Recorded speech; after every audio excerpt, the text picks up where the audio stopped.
Hello, welcome to Best Top 5. I'm Best Guy. So horror is my favorite genre. It's the genre that I always go to. I'm never really scared by any horror movie. I think the scariest horror movie that I saw when I was a kid, other than E.T., and that's not a horror movie, but it does have an effect on me. It's a long story. But I used to be pretty creeped out by Night of the Living Dead, by movies like Alien, when I used to sneak out to watch them when I was a kid, because I wasn't really allowed to watch horror movies. But as I grew up, I started watching a lot of horror movies to become my favorite genre. And I'm going to be mentioning the top 5 horror directors, and these are directors that have influenced other people's work. These are the directors that I think will be remembered for many, many years to come. So if there's a director that I didn't mention on this list that has made other horror movies, he may be on a top 10, but I don't think he's on a top 5 for reasons maybe that he doesn't influence other directors, or he's maybe still not up there with the creme of the crop. So there's a horror director that didn't make it to this list, who I think is a great director, but maybe he needs a couple more years to make it to this list. Maybe with other horror movies that he's going to be introducing in the next couple of years, he might become a true legend, but he's not there yet, and that's James Wan. He's done movies like Saw, he's done movies like Insidious, he's done also the Conjuring movies.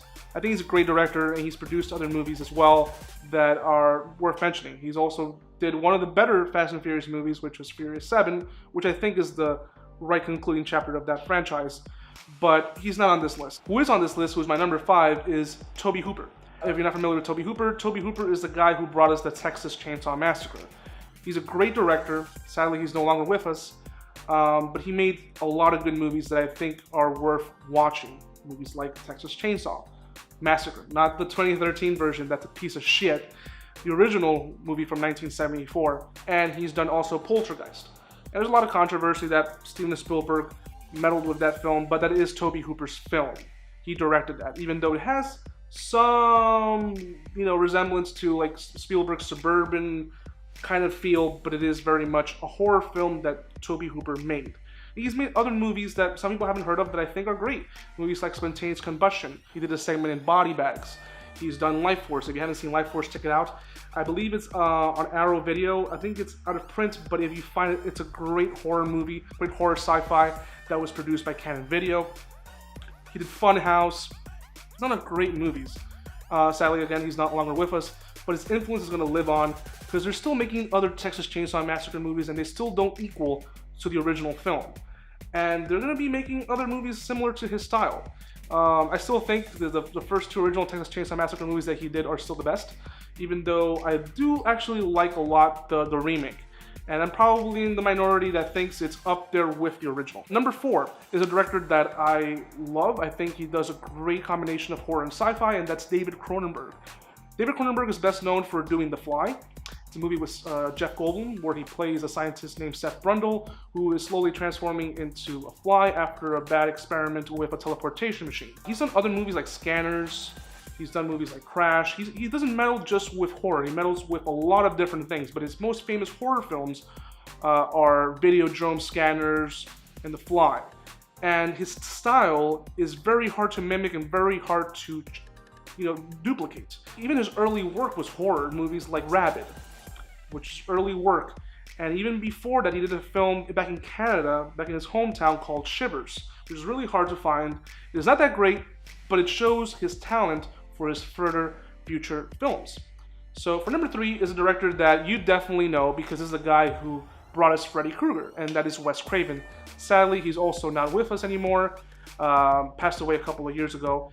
And I think his work is interesting because he's brought great movies, and he also brought us some bad movies. Movies like Cursed, which wasn't very good, but we won't talk about that because he's made great films.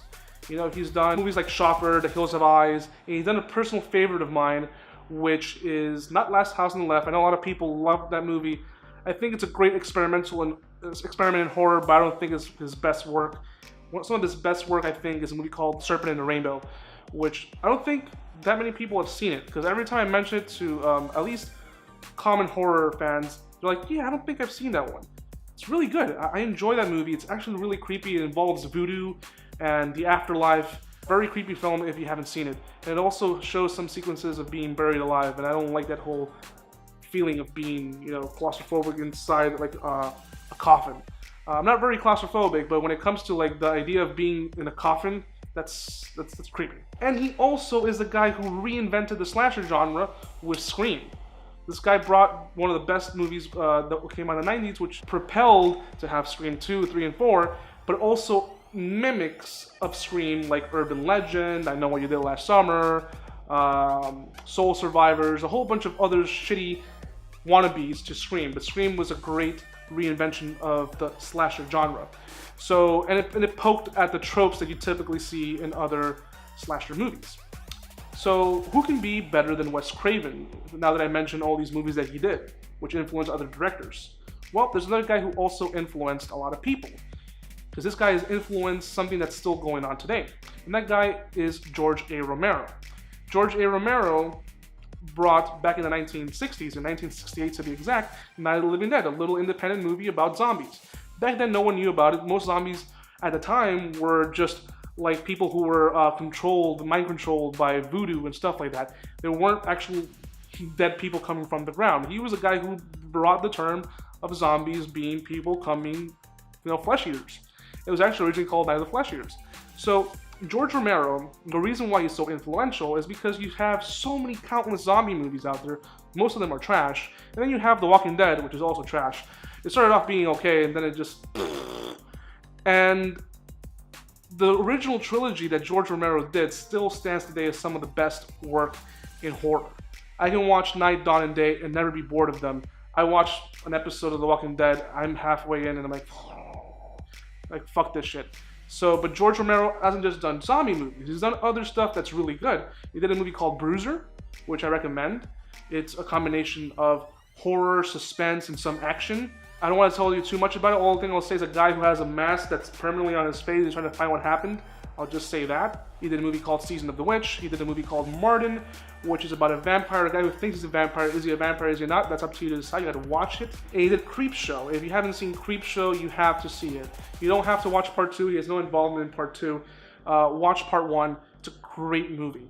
But who's better than George A. Romero? In my opinion, this is tough because there's one director, and again, George Romero, may rest in peace also. A lot of these guys are just diamonds. It's a shame. A lot of these directors, there's not many left. And there's one who's still alive, who is my number one. And I think he is definitely, he's done some bad movies. And I think the last movie that he did wasn't very good. And I'll be mentioning it very briefly. And that guy is John Carpenter. John Carpenter brought a movie, an independent movie that for a long time was one of the most successful independent films, Halloween, back in 1978. The reason why he's so influential is because if you watch a lot of movies that are released now by Blumhouse, movies like It Follows and Get Out, they actually mimic a lot of the style of Halloween, the style of John Carpenter, that slow burn, that ambience. Sure, you can say the photography is in part due to Dean Cunny, who is a guy who worked on Halloween, Halloween 2, and some of his other films like Escape from New York. But it's not just that. It's the way the characters behave, the way it takes time for it to develop. It's something that's been used in so many horror films. I can mention so many. He's a guy who literally brought the slasher genre and popularized it. Yes, we had Black Christmas before it, we had so many other movies, but Halloween is the one that defined the slasher genre, and to this day, it's going to be remembered. He's done other great movies like Escape from New York, Assault on Precinct 13, They Live, which is, if you haven't seen it, like, I've come here to kick ass and chew bubblegum. I'm all out of bubblegum. And of course, one of the best horror movies that has some of the best practical effects, The Thing. You can't replicate his work. And I'm going to be sad the day he passes away. And apparently he has some involvement with the Halloween sequel, hybrid that they're doing, a soft reboot. I have no clue what they're doing. And I'm kind of worried because it's this guy who's writing it, the guy who, Danny McBride is writing it, of all people. So we'll see what happens. Apparently he's also composing that Halloween movie, so. But I still think he's a great director and he's number one. So this was my top 5 horror directors. Please leave in the comments section down below, who are your favorite horror directors? I know I didn't mention Dario Argento, Lamberto Bava. It's a top 5, you know. I don't have enough space, man. You know, give me a break. I don't know, man. So anyway, guys, until next time.